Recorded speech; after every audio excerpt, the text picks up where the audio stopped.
Alabama A&M this weekend, August 31st, first game of the season. Pittman noted in his press conference today, first home opener since 2022. I don't think I realized that. So that's going to be a real awesome experience to be playing in Fayetteville, week one. But let's talk a little bit about Alabama A&M. It's an FCS football team in the SWAC. I'm sure a lot of people aren't too familiar with Alabama A&M.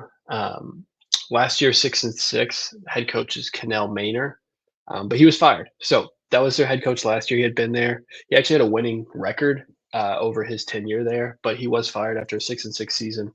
They bring in a new coach by the name of Sam Shade, and their offensive coordinator, Dennis Alexander, defensive coordinator, Chris Schelling. All three guys are from Miles College, so they were there the last 3 years, I believe. Sam Shade brought both his offensive coordinator and his defensive coordinator with him from Miles College.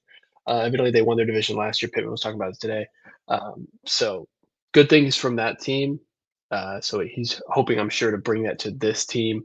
A guy who's played in the NFL, coached in the NFL. So a little bit about them on the coaching front, just some players though to talk about. On the offensive side of the football, quarterback Cornelius Brown. If you're a super deep college football fan, you may have heard of that name. Early 2020s, I believe, COVID year. Quarterback for Georgia State, Cornelius Brown the fourth, played in several games at the FBS level. So he brings in that expertise. He was a kind of off and on starter for them last year, but he's going to be one of their primary players. And that's if you're an FCS school, you want your quarterback to be one of your primary players. So that'll be big for them. Another big time play for them, number 73, offensive tackle Tyrell Lawrence. On the defensive side, just some two numbers to know. Number 90, defensive tackle Nick Glenn. Number 7, defensive end Jamarion Ellis. Ellis just one of the games I was looking into. Austin Peay last year, he had 4 tackles for loss, 3 sacks. So he's a guy that definitely could take over a game, at least at the FCS level. Just a little more background. SWAC All Conference released their preseason selections. Both Lawrence and Glenn, those two guys I just mentioned, the offensive lineman, the defensive lineman, were selected to the All SWAC second team. Phil Steele, college football guy who does his annual magazine, he does some super deep cuts on the selections for like all conferences. Like he's not just a Power Four guy; he definitely does SWAC as well. So he had 7 Alabama A&M players on the preseason All SWAC conference teams. On the first team, he had tackle Tyrell Lawrence that we just talked about, and their kicker. And then the rest of the guys were selected to the third team. He had quarterback Cornelius Brown, one of their wide receivers, Donovan Wright, defensive tackle Nick Glenn, who we just mentioned, a transfer in for them, defensive tackle Xavier Booker, and then one of their linebackers, Biambi, was also selected to the preseason Phil Steele All SWAC third team. So a little bit of history, at least for them, against FBS football teams. So over the last 5 games, they've played against FBS teams, primarily against power conference teams. But last year they played Auburn, they got beat 73-3. Vanderbilt 47-13 the year before that in 2023. 2022, they actually played 2 games against FBS football teams, both of them non-Power 5. UAB 59-0 loss, and then a 38-17 loss to Troy. And then you got to go all the way back to 2018 for that 5th game, and when they played Cincinnati, who was a pretty powerful non-Power 5 team at the time, and they lost to them 63-7. So any Arkansas fan understands this game is not about a win or loss. It's really by how much. A lot of those teams, other than that Troy game, were able to win by at least 5 touchdowns. So we're expecting to do the same this weekend. But that was a little bit of some of their key players, just a little general picture of what we expect to see on them for offense and defense. And Pittman talked about it today in the press conference. He expects Cornelius Brown to really throw the ball a lot. He's a guy that's got a lot of experience at the FBS and FCS level, so expect him to really lean on him. It seems like he has a little bit of dual threat versatility, but not too much. So he's not going to be a guy we expect to just kill us with his legs. They do run some of that RPO stuff, but it does seem like he's going to try to be a passing threat. So on the offense, they did lose an offensive tackle, Carson Vincent, if you're really into the NFL draft, and some of those smaller school names. He was a guy that I believe went to the combine, definitely went to some of those all-star circuits, and was a guy that was expected to be a potential draft pick. I believe he was signed by the Baltimore Ravens. They lose him. Tyrell Lawrence, like we mentioned earlier, is a guy they look to at offensive tackle to be what he was for them. But this is an offensive line that I expect to be a little bit worse. Coach does bring in from the Miles College that he was at some of his players, a lot of his players, to be honest, on the offensive and defensive side of the ball. A couple guys on the line, I believe, that definitely should compete for some jobs and start for them. So it's an FCS football game. Offensive line is going to be worse than our defensive line, but I don't expect it to be a huge strength. They're going to try to lean on it a little bit schematically, cover some of those holes, and we'll see what they can do with their quarterback Cornelius Brown. But the offense is definitely going to flow through him, like most offenses do. But expect him to try to air it out. We'll see if we can defend it well. Defensive side of the football, Pittman also mentioned they're going to try to rush and blitz a lot. Seems like it's something that's really prevalent with that coaching staff at Miles College. A lot of, I believe, from what he had said today, a lot of the tape and a lot of stuff they've been looking at was from that. I'm sure a lot of the players that were on this team last year, they looked into some of that tape. But to understand what they're going to do from a mental perspective and a scheme perspective, it's really that Miles College tape that's going to help a lot. And it seems like from what he was talking about, that they're going to try to blitz a lot. Let's see what our offensive line can do to help us out on that. So, if I had to give some strengths, if I had to give some weaknesses for the Alabama A&M football team, it seems like it's their strengths is going to be their quarterback, their potential passing game, and then on the defensive side of the football, they're going to try to get after the quarterback. So, on the offense, their quarterback, the defense, their pass rush. But let's switch it to our side and let's talk a little bit about the strength and weaknesses of this football team, an Arkansas football team. A lot of it we got to see looking through that depth chart, and a lot of it, if you tuned into last week's episode, you got to see where I potentially believe is our best position groups going into this week. Against what they do specifically, look for the offensive side of the football to really focus, I believe, on the line, but specifically Taylor Green getting the football out as a passer. So I think they're going to blitz a lot from what Pittman was talking about. Expect Green to throw a lot of quick passes, maybe some screen passes, and then for the opportunities he gets to throw downfield as well. It's a little bit against maybe the blitzing. You don't want to hold the ball for a long time when they're trying to blitz you, but if we're able to pick up those blitzes, and I think we will, playing against an FCS football team, expect Green to air it out. I think he's going to want to do that. I think he's going to want to show off his arm, his prowess in the SEC. I think a lot of people are underrating him, and I think the coaching staff understands that. I think they have a lot of confidence in him for as good as people that may think he is. I think Petrino really trusts him, so I'm expecting to see a lot of offense on the passing end, and I think we'll get acclimated with the run game. We'll see what we can do, but I expect these guys to be really good pass blocking offense more than a run blocking offense going into this year. So I think we're going to try to utilize the pass, and I think Pittman at the end of the day is going to want to see what receivers step up. He's got two running backs I think he's going to lean on, but I think he feels a little more confident about what he's getting from that room. It's the receiving room I think that he's a little less confident in. And I think he's going to want to see who's going to step up, who he's going to get to really separate themselves amongst the pack, who's going to get open, who's going to catch balls, who's not going to drop balls. In an FCS football game, you're going to want to just make the plays you're supposed to. When you don't make the plays you're supposed to, that's going to stand out more than the plays that you do make. So that's the offensive side of the football. Defensive side of the football to combat against their offense. I think we're going to see a lot from the defensive line and the defensive back group. Sori's coming off an injury at the linebacker position. I think it's going to hinder him a little bit, but once again, he's not going to probably play a lot of this football game anyway, because the hope is that we're going to be up so much that he doesn't have to be. So I think it's the defensive line and the defensive back group. And like I mentioned with the offense, like Pittman's going to want to figure out who his starters are going forward. And I think the defensive line and the defensive back groups are where he's a little more unsure. So defensive back groups, you're looking at the outside corner positions, the guys we talked about, Neal, Walker, Singletary, Davila, Bridges. What do they look like this week? And then at the safety position, Larry Worth, Quintavious Scandrett, Miguel Mitchell, Caleb Wooden. Who's going to separate themselves there? And then on the defensive line, let's see what they can do from a pass rush perspective. I think that the defensive line on the interior is going to do really well. I think it's going to really limit that RPO, and they're going to be forced to pass a lot more. We're obviously going to be winning. I don't know how much their goal is really to actually win the game.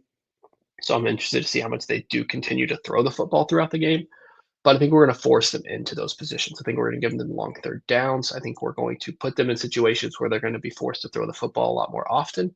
And in that situation, look for some of those edge rushers to pin their ears and get after the quarterback. So that's guys like Justice Boone from Florida, um, Philip Lee, the transfer in from Troy, Charlie Collins, Quincy Rhodes Jr. A lot of those guys. Let's see what they can do. And then on the interior, with the injury to David Okay, let's see what happens from Keyshawn Blackstock, the offensive line convert. Some of the newer guys, Kevin Otis, a true freshman. And then some of the mainstays, Ian Jeffrard, Cam Ball, Danny Saley. I'm hoping that they don't have to play too long this week.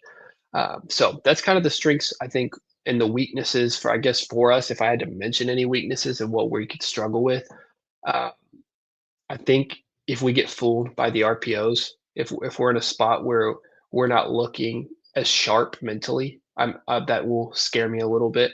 That's something that I hope that Brown doesn't take advantage of us from that perspective.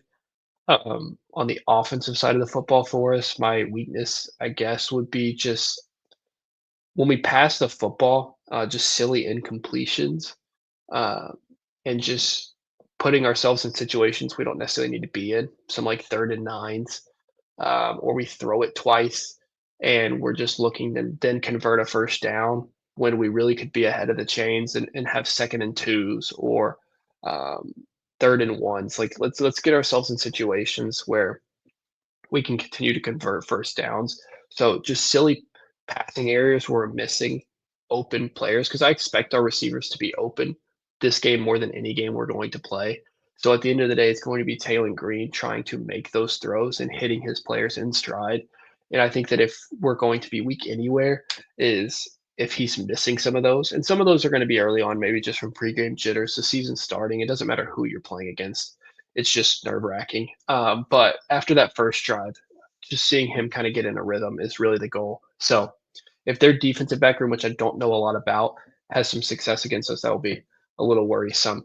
But I'm going to give you two names to watch on the offensive side of the football and two names to watch on the defensive side of the football for Arkansas this weekend. These aren't going to be super niche names. These aren't going to be like the third string tight end.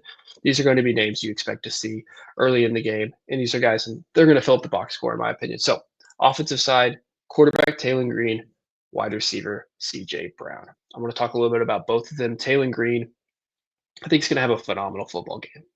I've mentioned it earlier. I think we're going to prioritize passing the football early in the game. And I think Taylor Green's going to have several touchdown passes. I'm calling for at least two or three. We'll see, honestly, how long we play him for. This could be a UAPB situation where he's out by the first half. But I expect him to have a phenomenal football game and really throw it all over the yard. I throw CJ Brown in there because I think he could be one of our primary recipients for it. When I look at the depth chart, especially in the first week of a college football season, and obviously specifically for the Arkansas Razorbacks here. It's the guys that I didn't expect to be starters that are considered starters by the coach that intrigue me the most. So I think Omega Blake, Raylan Sharp, Cam Shanks, Monte Harrison, these were guys we kind of expected to be at the top of the depth charts. CJ Brown was not one of those names. He was a freshman last year, played a little bit in the bowl game, but ultimately only had like I think 50 or 60 yards last year, 5 catches.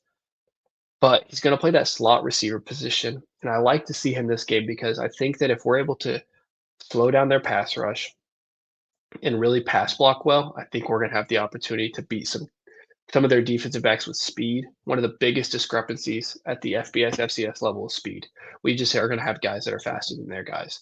And so CJ Brown, I think he's going to get behind the defense. And as long as Taylor Green can complete the football, I think CJ Brown's going to have. I wouldn't be surprised if CJ Brown's a guy that has 4 catches, 100 plus yards, and 2 touchdowns. And I could be wrong. There could be somebody else that's going to be the recipient. Um, of those type of plays, it may not be a CJ Brown, but that's who I'm calling for just because he is the starting slot receiver. Raylan Sharp dealt with some injuries over the offseason. Cam Shanks, I guess, hasn't been as consistent as Pittman mentioned today. So I think CJ Brown's going to be the recipient of some of that. So I'm calling for Taylor Green, CJ Brown. Obviously, Green's not that crazy of a pick, but CJ Brown, hopefully a little more deep cut. And we'll see what both of those guys can do on the offensive side of the football. The defensive side, we're going to switch it over. The first name, Cam Ball, obviously not too much of a surprise. And then corner, Kanai Walker. So I try to give you one that, anybody could say, and then one that I think is a little more down the line on the depth chart or somebody that maybe a lot of casual fans don't recognize. But defensive line, Cameron Ball, he's the mainstay. I think he's gonna do well, and maybe it's not a box score. Maybe he doesn't have 4 tackles, 2 tackles for losses, and a sack. It may just be a 2 tackle game, half tackle for loss or something, but I think you're gonna see it just from the standpoint of that they're going to pass the football. Just him being there is gonna force him to pass the football more. He's one of our best players on the defensive line of football. I think he's such a great run stopper that he's somebody that just him being there is going to force them to do something different. And I think on those RPOs and some of those run plays, on some of those inside zones, as Pittman mentioned that they like to run, they're going to be stuffed. I think they're going to get 1, 2 yard gains, maybe even some losses. And that's going to be because of Cam Ball. And I think that he's going to be somebody that really forces them to change what they do on offense schematically. So I look for him to have a good game. And then Kenai Walker. So it's hard to like predict interceptions or pick sixes or defensive touchdowns. But I do think we could have one of those this game on Saturday, and maybe it's Kenai Walker, maybe it's not. But I think Walker is going to have a good football game. I think he's going to be somebody that locks down his receiver. I'm looking for him to. He gets this nod over Jaheim Singletary, which I think is a big deal given Singletary was a guy who was on our team last year.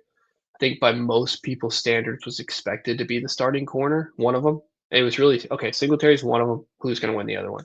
And Singletary didn't. And it's not an or situation. Kanai Walker's the starter, and I'm sure. And Pittman mentioned it today. Singletary's going to play, and he's going to play a lot. But Walker's going to be the guy that's going to be the starter. So I'm intrigued to see him specifically. The transfer from Oklahoma. I like when we get some of those transfers, and especially that played a little bit. Like he wasn't just a 2 tackles guy last year. Like he played a good bit for Oklahoma, who is pretty good defensively. Obviously, Brent Venables is their head coach, who's a defensive-minded player. So for him to think Kanai Walker was valuable, and Walker wanted a little more playing time, and I think he's going to get it. Like I think this is a guy that's going to have an opportunity to play more at an Arkansas Razorback football team that just isn't as good defensively as Oklahoma is. And I think he's going to really prove it this game and continue to prove it throughout the season. So those are my 2 guys defensively. But at the end of the day, there's got to be a score. There's got to be a winner. There's got to be a loser. And my official score prediction is 52-10 Arkansas. So I was looking back. I mentioned some of those games that we played or that were played against Alabama A&M against power conference teams. Now, Auburn won 73-3 last year. We beat UAPB 70-0 last year. I'd love to score 70 again. Seems like it could be in the cards given what happened last year for both those teams. I doubt that's what happens. I think this offense is a little bit worse than last year's. I think we'll see. And it's also just like 70 points is a lot of points. So I'm going to go for 52. I wouldn't be surprised if it's like 56, 59. So it's given us 7 touchdowns and a field goal. I think we're going to be around this number. And I don't think we give up more than 10 points. So UAPB, they were in this conference as well. Alabama A&M beat them last year. They were not a good football team, but we did hold them to 0. I think we give up points. I just think that that's probably the case. So I'm giving them 10. That's a touchdown and a field goal. I'm giving us 52. That's 7 touchdowns and a field goal. I think it's going to be somewhere around that number. I don't know if any of the betting markets actually have an official line out there or the over under. I don't know what those numbers are right now, but that's my official prediction 52-10. That's a 42-point win, 62-point total. So if you're looking at some of those odds, there's just some numbers for you. But that's what I'm predicting. This is a game that, like I mentioned earlier, we're not worried about a win or a loss. We're worried about how much. So my official prediction 52-10. The Arkansas Razorbacks will be coming up on top versus the Alabama A&M Aggies.